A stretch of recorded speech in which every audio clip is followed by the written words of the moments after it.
Здорово, танкисты, всем привет, с вами Серега, с вами Дамит. Сегодня у нас очередной обзор танков нашей любимой игры World of Tanks. Сегодня у нас на обзоре средний китайский танк 8-го левела, прем-танчик 122 ТМ, который когда-то вы могли получить за марафон, а сейчас можете приобрести в новогоднем ангаре за голду, как я это и сделал. Вот.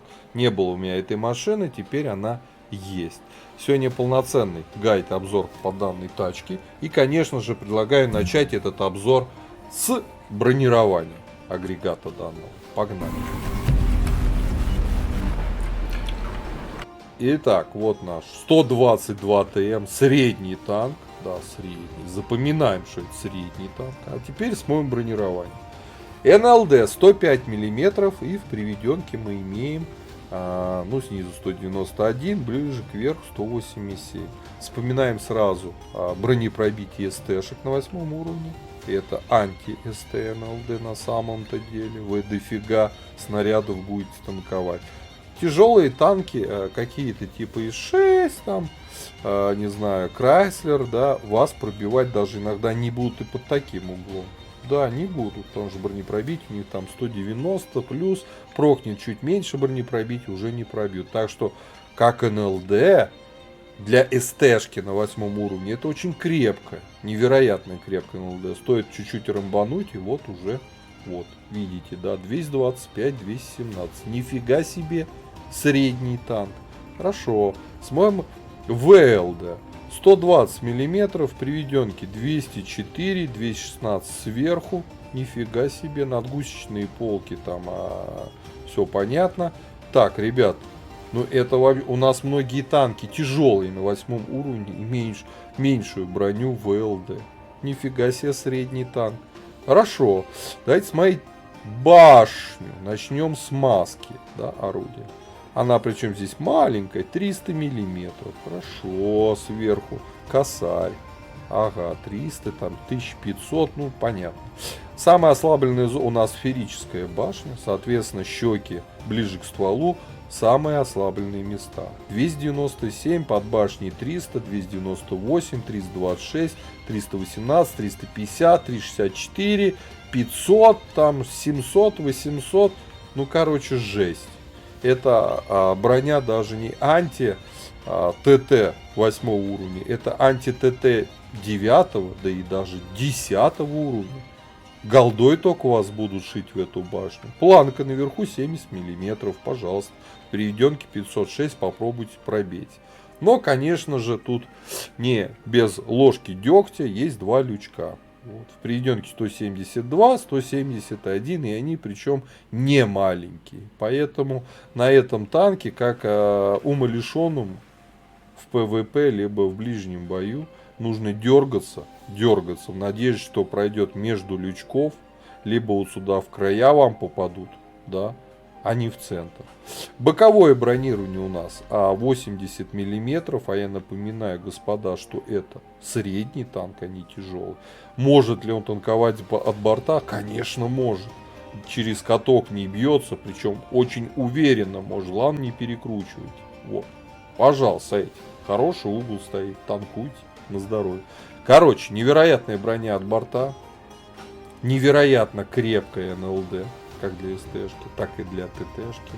Невероятно крепкие ВЛД, извините, тоже. По башне вообще вопросов нет, за исключением лючков. То есть во всем этом танке ослабленные зоны, по сути, это лючки. Понятно, что есть НЛД, но, блин, у нас тяжелые танки имеют такое бронирование, а у нас средний танк. Так что, когда берете фланг и едете СТ-шный, вы какой-то прям супер тяжелый танк. Так, с броней разобрались. Броня у нас тяжелого танка, и тут даже говорить нечего. Давайте смотреть орудие. Пушечка 120 миллиметров. Нифига себе пушечка. Заряжается 17,5 секунд на стоке. Да, долго, но 120 миллиметров. Пушка от тяжелого танка. 400 альфа, да. Не СТ-шный, тяжелого опять же танка. Пробитие на основном 233, нифига себе, на голде 300 миллиметров пробивает. ДПМ у нас маленький, 1371, один из самых низких вообще среди СТ-шек на 8 уровне. Зато точность хорошая, 0,33. Время сведения комфортное, 2,3 секунды. Поэтому на этом танке, учитывая время заряжания снаряда, надо сводиться до конца, выцеливать и пробивать. Потому что следующий снаряд вам залезет вот через такое количество секунд. По полевой модернизации один уровень повысим. Вот. Не качал я еще, да. Значит,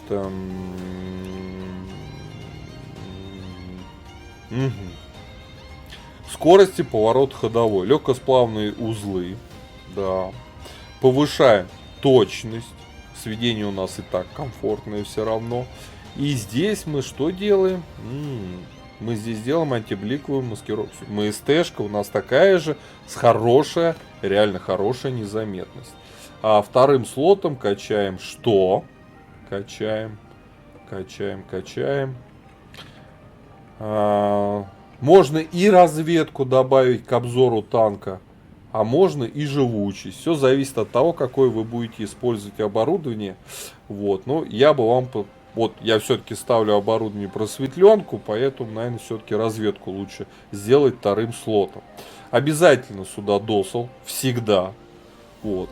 А дальше вот досл поставили, обмазываете этот танк как хотите. Я вот в основной слот, дающий дополнительный буст на подвижность, поставил турбину, потому что танчик все равно медленный, как для СТ-шки. Он тяжелый, бронированный.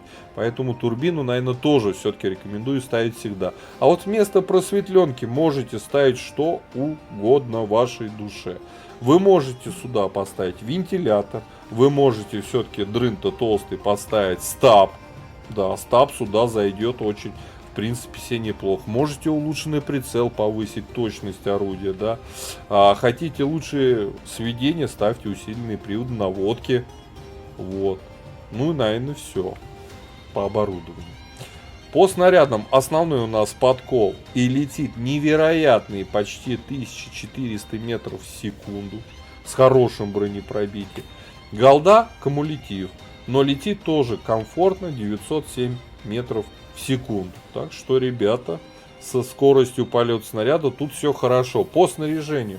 Ремка, аптечка, желательно автоматический огнетушитель, экипаж, 4 члена экипажа. Перки вы сейчас наблюдаете перед собой в табличке. Вот. По УВН минимально комфортные присутствует, минус 8.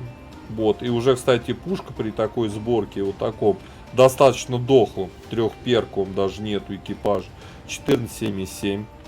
По ХП у нас все нормально, даже без улучшенной закалки. У нас 1400 хп, чуть больше среднего по 8 левелу на средних танках. Вперед танчик с турбиной едет 55, назад 18, почти 17 лошадей на тонну. Удельная мощность. Незаметность перк у нас еще не вкачан. Но где-то до 32% его поднять можно. По обзору у нас 438 метров при наличии просветленной оптики, что вполне себе неплохо. По плюсам и минусам машины. Броня невероятная, как для СТ-шки, это плюс. По подвижности, если с турбиной плюс, без турбины такое себе. По пушке.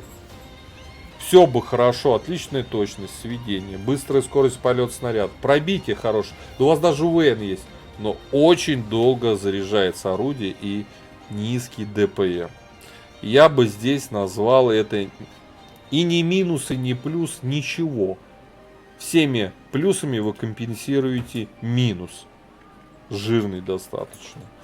По обзору при такой сборке тоже все хорошо. По незаметности здесь стандартные параметры, ничего сверхъестественного. Вот. Предлагаю уже отправляться в бой. Давайте поглядим, а как 122 ТМ чувствует себя современным Рэдом. Погнали. Так, обзор боем 122 ТМ. Попали на Прохоровку. Попали к 9 левелам. Мы, можно сказать, внизу списка.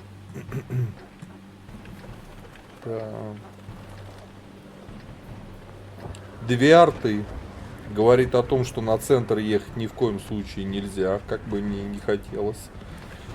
Вот, башня-то у нас крепкая, могли им на центр приезжать, но арта нас просто изничтожит. Просто изничтожит.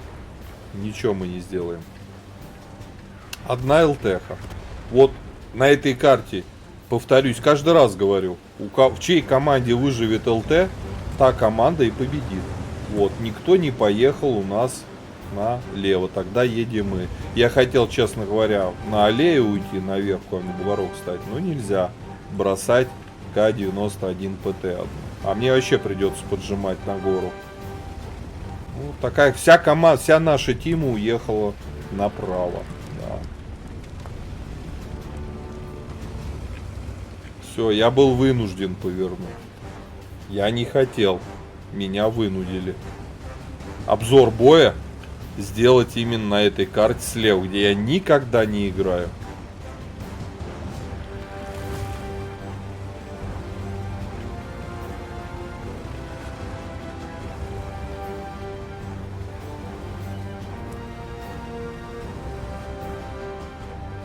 К-91 стал на отстрел.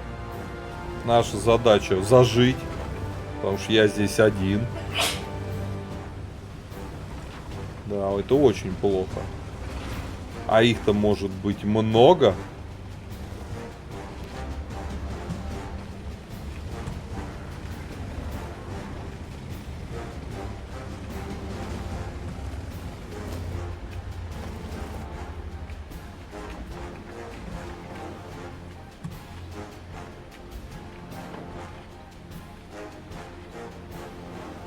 Что-то тут крышу понаставили. Я вот не помню, что их столько было много.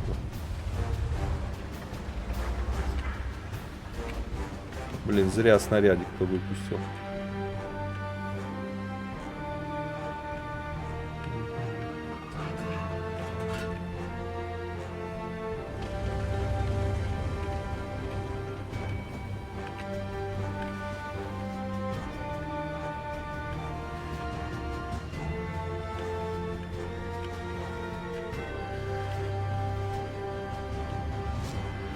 Угу. Езжай, свети. Нет уж, спасибо.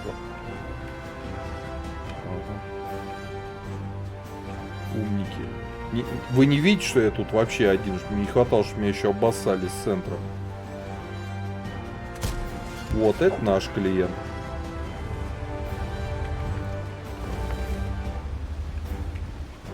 Эх, долго заряжаемся. Больше не жмыханем.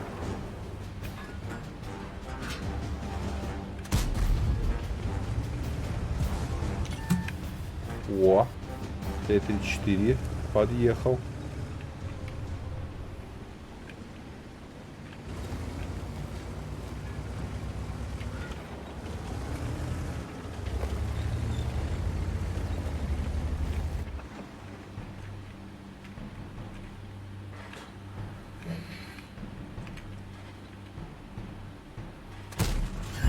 О, с поджогом. Супер перш поехал в ангар. Так, чутка светануть. Далеко не вылазя.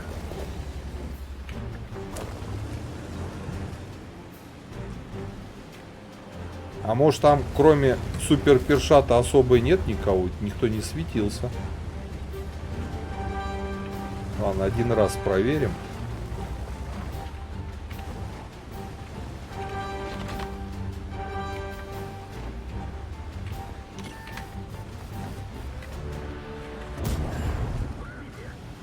Пробитие.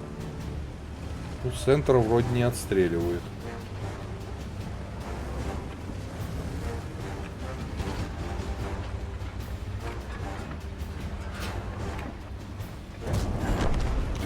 Хорошо. Хорошо. Может, у них тоже все танки на аллее? На центре никого.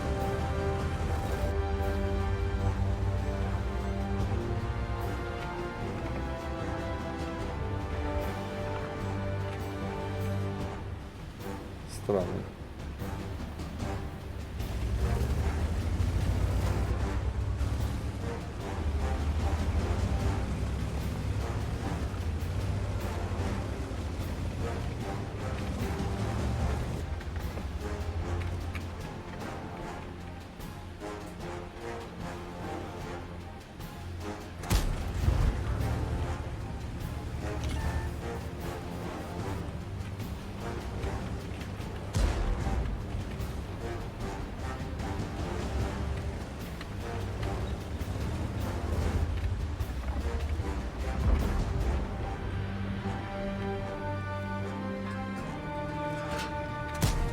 О, пробитие. Ну чё, ребята, сумма 3К. Уже хорошо.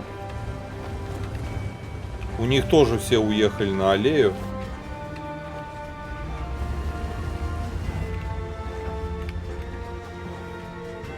Не видать гражданина.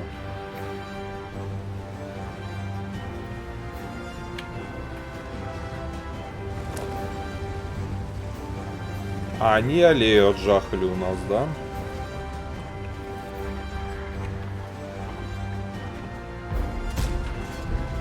Не пробил.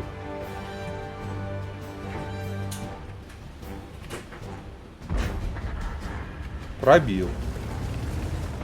Тортика надо сливать.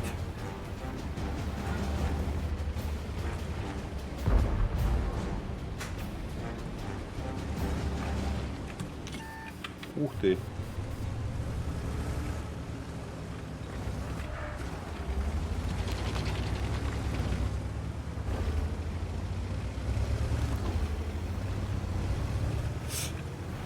Ладно, торопимся. Вот так вот съездил в позицию, на которой ни разу не играл. А, там револьвер сзади едет. Ну, может быть, мы сейчас стартом-то и разберемся. Все, разобрались.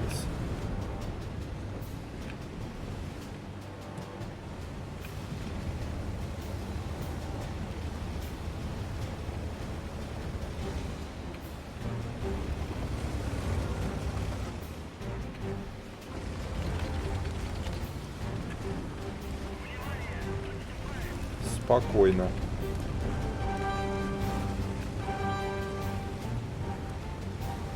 У них, кстати, ЛТшка живы до сих пор.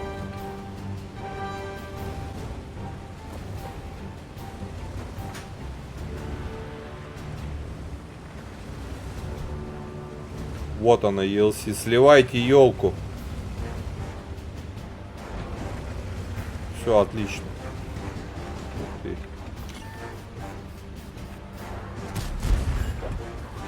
Тихо, тихо, тихо.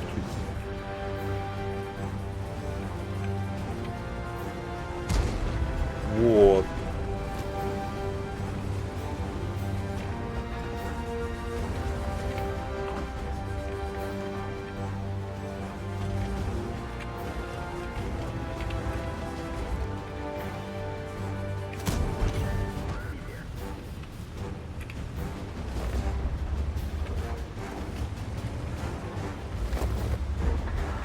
Все, слили гражданина.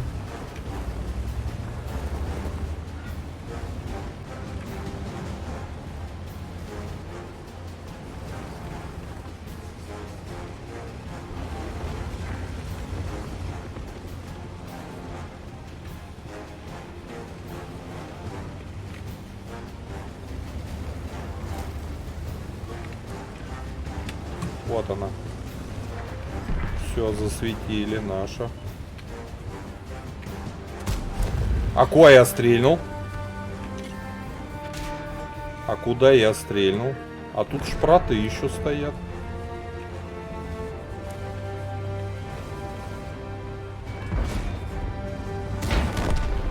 Все, ребята, не стыдных 3. Сколько у нас? 5. Ой. 6. 6400. Ну, 6500 дали, кстати говоря. Да? Или нет? 5,5. Что-то я насчитал. Сейчас посмотрим еще раз.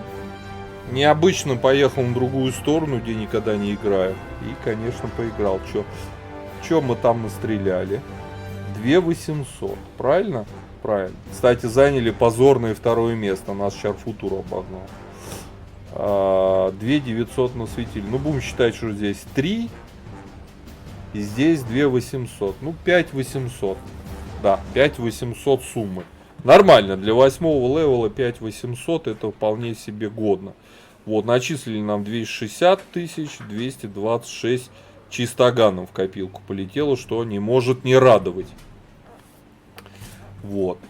Что можешь за эту машину сказать? Хорошее бронирование. Как корпуса ВЛД, башни, да, еще раз.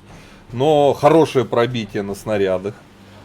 долговато заряжается пушка. То есть, по сути, этот танк омрачает, как СТ-шку с хорошим бронированием, с хорошим пробитием на орудие, омрачает очень долгое заряжание орудия, как для среднего танка. Я этой тачке, честно вам скажу, можно ставить, ну, наверное, твердую четверку по пятибалльной системе, ввиду все-таки низкого ДПМа, прям очень много настреливать не получится на них. Поэтому, если мы здесь говорим на этом танке про суммарный урон, да, чтобы опять же брать там 3 отметки, к примеру, обязательно ставьте просветленку, чтобы светить не только себе, но и вашим союзникам, чтобы у вас всегда был ассист, дополнительный урон по засвету.